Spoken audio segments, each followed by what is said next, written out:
Nous disposons nos cœurs, toi qui es le Dieu vivant, dans le nom de Jésus. Nous avons ainsi prié, nous disons Amen. Amen. Voilà, nous sommes en train de continuer toujours notre merveilleux thème intitulé l'envoûtement. Et nous avons rappelé déjà à plusieurs reprises que l'envoûtement c'est un moyen, c'est une arme que l'ennemi utilise pour chercher à éteindre la lampe. Nous avons dit que Dieu est lumière et Dieu est la lumière inaccessible. Nous ne pouvons pas regarder la lumière de Dieu et vraiment tenir, parce que c'est une lumière qui est au-dessus de tout ce qui peut exister. Et cette lumière vraiment est forte et puissante. Et la Bible déclare aussi qu'il n'y a ni homme de variation dans la personne de Dieu, parce qu'il est le Père des lumières. Est-ce qu'on peut acclamer le Seigneur? Et comme Dieu est lumière, Dieu a placé en nous aussi la lumière. Et la lumière de notre vie se manifeste au travers de notre esprit. Et Jésus a enseigné en disant que si l'œil est la lampe du corps, et si ton œil est en bon état, tout ton corps est dans la lumière. Il parle aussi de l'esprit. Et même dans l'Apocalypse, on nous parle de 7 yeux. Et aussi les 7, il dit qu'ils sont les 7 esprits qui se tiennent devant Dieu ou bien qui vont par toute la terre. Donc l'œil signifie aussi l'esprit. Et donc la lumière de Dieu qui est la parole, lorsque nous l'écoutons, elle rentre dans notre esprit, elle éclaire notre esprit, et ensuite l'esprit de Dieu par l'esprit. Si l'esprit est créé, qui est éclairé, excusez-moi, la lumière descend jusque dans notre cœur, dans notre âme.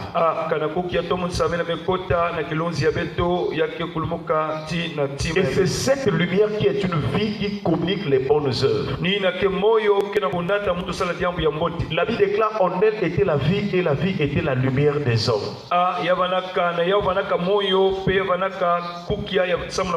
Et donc en elle là c'est la parole. Dans la parole il y avait la lumière et la vie. Et cette vie là était la lumière. Et donc si tu ouvres ton cœur pour écouter la parole de Dieu avec joie, cette parole va éclairer ton esprit.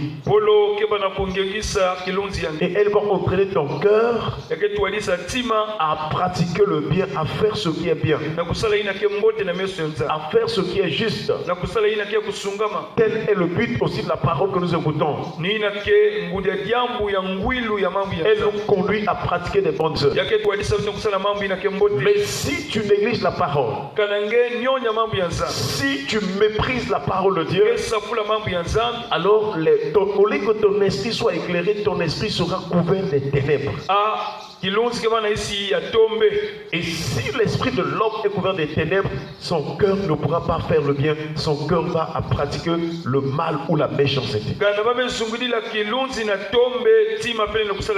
Le danger du mal, c'est que lorsqu'un homme pratique le mal, sur le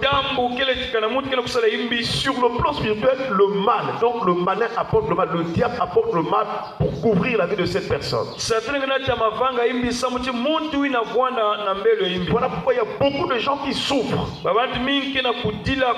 Je ne dis pas que toutes les souffrances sont dues forcément au fait qu'une personne a fait le mal. Il y a des souffrances qui viennent parce que Dieu est en train de t'éprouver. Il y a des souffrances qui viennent parce que le diable est en train de t'attaquer. Mais il y a des souffrances qui arrivent parce que tu pêches contre l'Éternel. Et le diable apporte des ténèbres pour te faire souffrir. Lorsqu'un homme a opté, a accepté de faire ce qui est du malin du diable, comme le diable est le malin, il est dans le mal,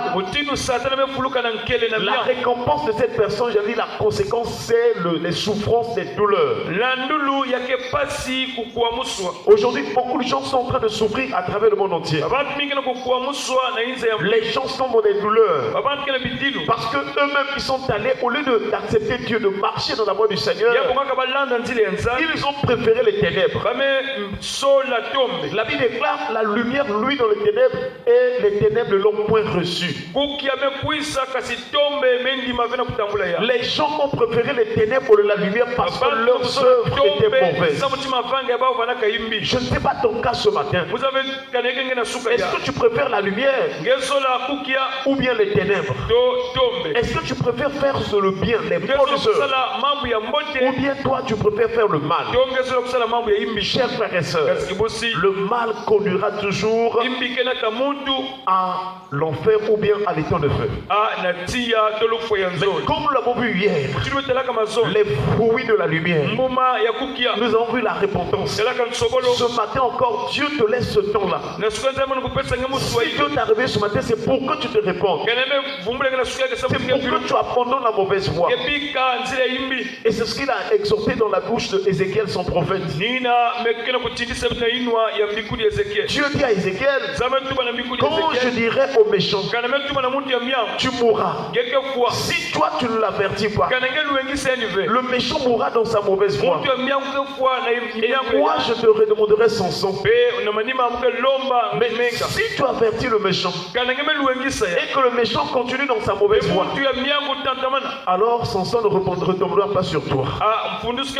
C'est pourquoi les pasteurs vraiment qui sont la sanctification prêchent la repentance et la sainteté, afin que ceux qui sont dans le mal ou ceux qui pratiquent le mal, qu'ils reviennent au Tout-Puissant. N'oubliez jamais que c'est Dieu qui a créé les cieux, la terre et toute leur armée. Et tout ce qui est en toi, la vie que tu as, le souffle, vient de Dieu. Est-ce qu'on peut acclamer le Seigneur? Nous devons obéir à Dieu en faisant ce qui est bien. Je vous assure, chers frères et sœurs, beaucoup de souffrances, des maladies, des difficultés viennent parce que les gens pêchent volontairement. À travers la vie du monde, Dieu interdit telle ou telle autre chose, mais les gens préfèrent faire ce que Dieu interdit. C'est un choix des ténèbres que les gens ont choisi. Et les ténèbres ne feront que souffrir. Si les gens pouvaient comprendre combien c'est merveilleux de marcher avec Dieu, d'être avec le Seigneur, l'on ne pourrait même pas manquer un seul instant, un seul rendez-vous dans la présence de Dieu. Et ce matin, nous continuons toujours.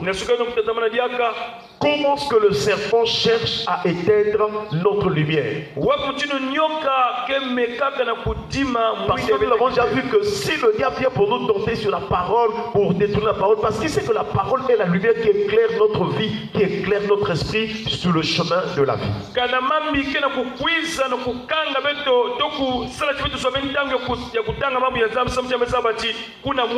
C'est pourquoi il vient avec la tromperie, avec la ruse. Et aujourd'hui, nous avons toutes sortes de fausses doctrines, des démons, des enseignements que Jésus n'a pas dit, des enseignements que les disciples de Jésus n'ont pas enseignés ou recommandés. Mais les églises, les gens, beaucoup de gens en font, ils font ce qui est contraire.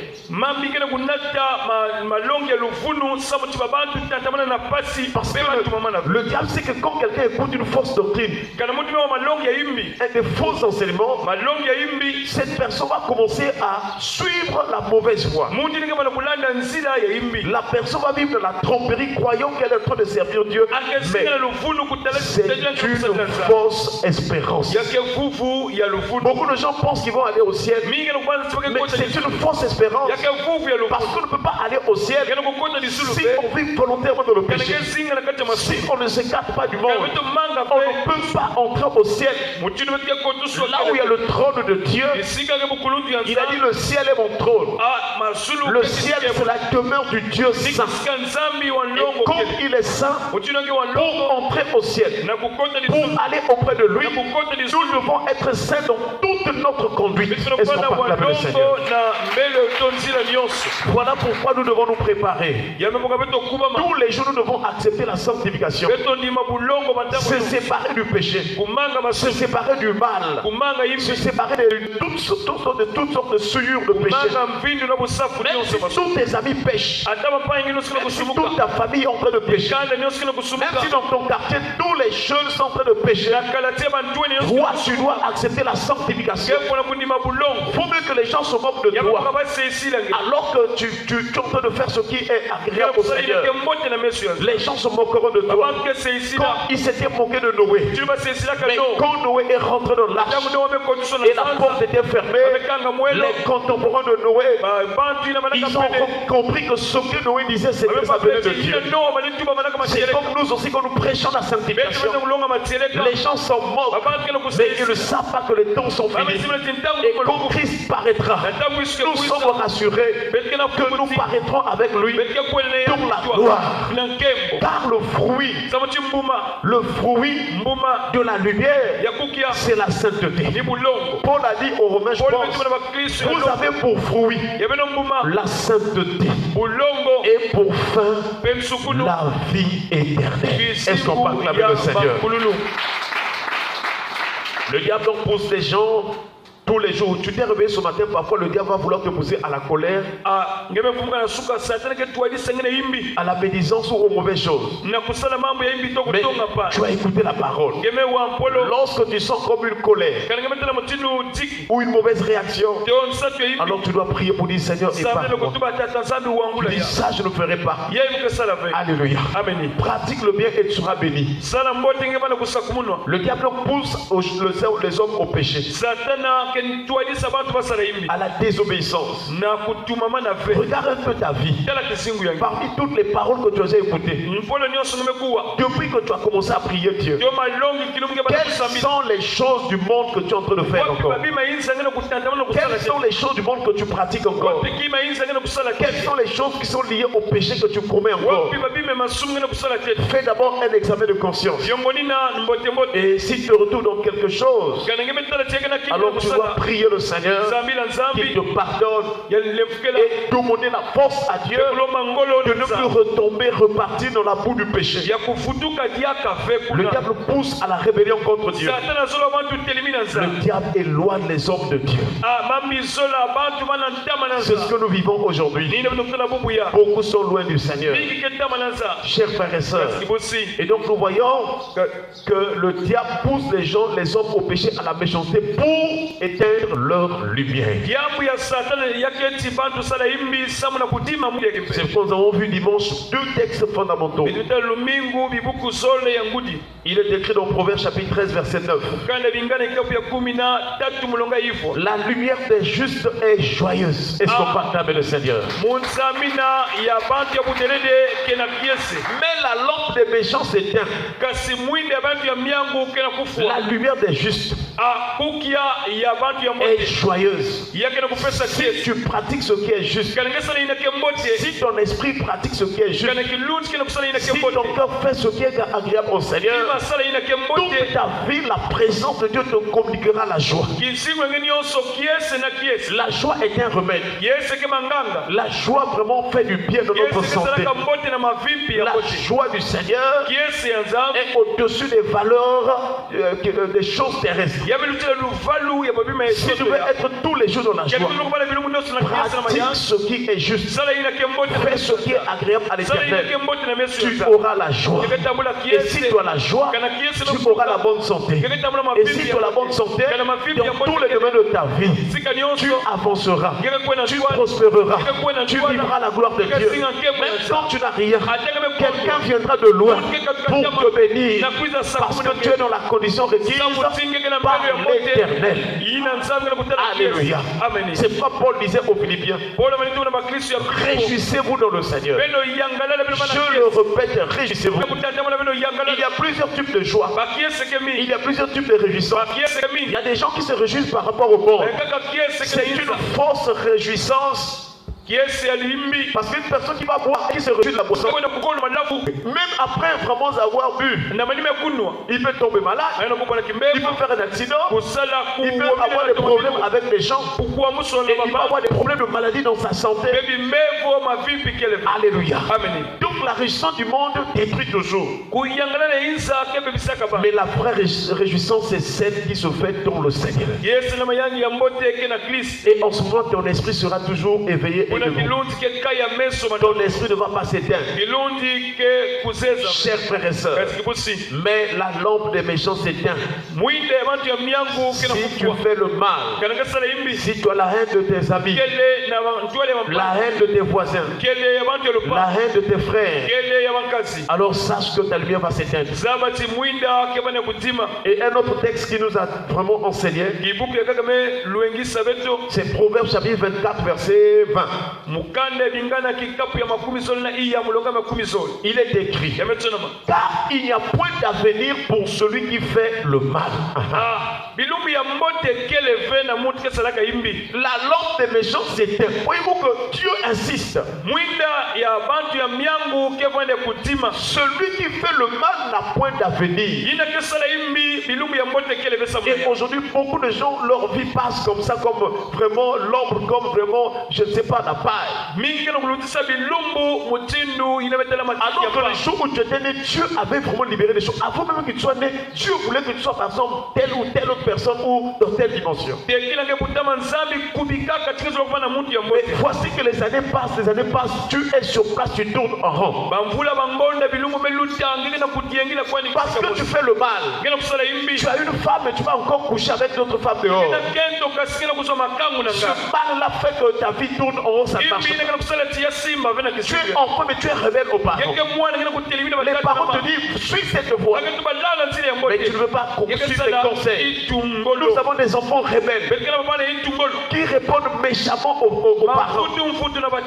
Chers frères et sœurs, toutes ces choses empêchent que les gens puissent avoir un avenir meilleur.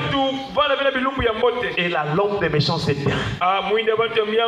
Chers frères et sœurs, combien de temps tu as déjà perdu? Combien d'opportunités?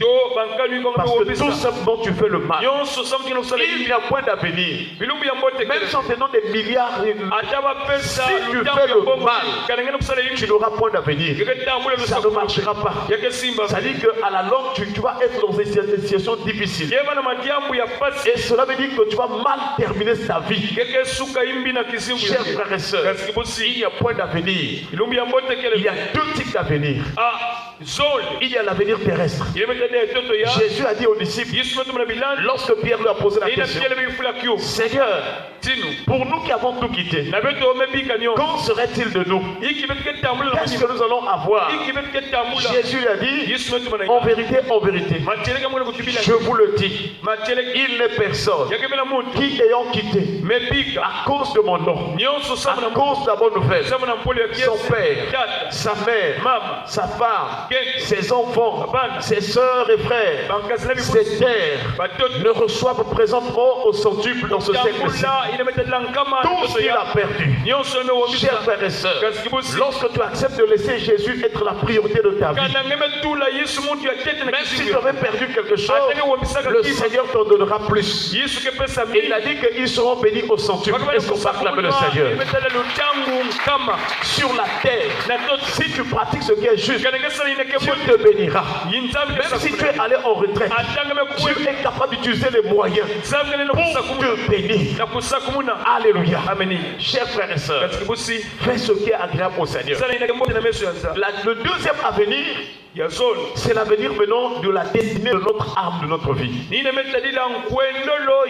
Lorsque tu quittas cette terre, où ira ton âme?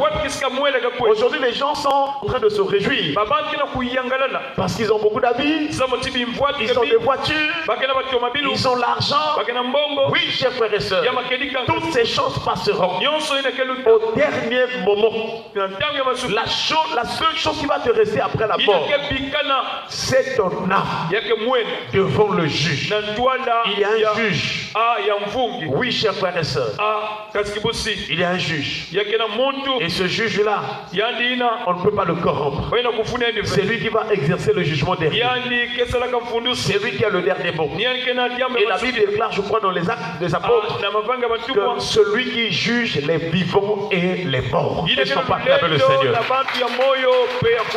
Voilà pourquoi tu dois prendre le temps de préparer ton avenir éternel. Et nous avons vu cela que la fin de ceux qui se sanctifient, c'est la vie éternelle. C'est aller au paradis.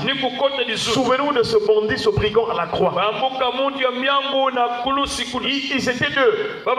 Mais l'un des brigands insultait Jésus. Fais attention de se moquer des choses de Dieu. Fais attention de se moquer des choses qui prient. Tu ne connais pas la fin de ta vie. Tu ne connais pas le jour de ta mort. Et l'un des brigands qui était à gauche de Jésus à la croix, en tout cas, l'un des brigands était en train d'insulter, mais soit disant que tu es fils de Dieu, mais sauve-toi et sauve-nous. Il se moquait de Jésus. Il se disait que non, mais si vraiment tu étais fils de Dieu, pourquoi quand tu es venu à la croix? Mais l'autre brigand le reprenait. On lui disait, ne crains-tu pas Dieu? Pour nous, c'est juste ce que nous subissons. Car nous avons mérité nos crimes. Mais lui, il est innocent. Il n'a rien fait. Donc il a d'abord reconnu. Il a d'abord reconnu la crainte de Dieu. Il a reconnu ses péchés. Il a reconnu que Jésus était innocent. Car Jésus est le souverain sacrificateur qui est venu sur ce monde. Et la Bible déclare qu'il nous convenait d'avoir un tel souverain sacrificateur saint, innocent, juste, séparé des pécheurs, plus élevé que les cieux. Est-ce qu'on peut acclamer le Seigneur? Chers frères et sœurs, et quand l'autre brigand a reconnu combien le Seigneur était innocent et que sa crucifixion c'était le fait que lui il était innocent, il était chargé de nos péchés, ce brigand reconnaît encore une chose extraordinaire.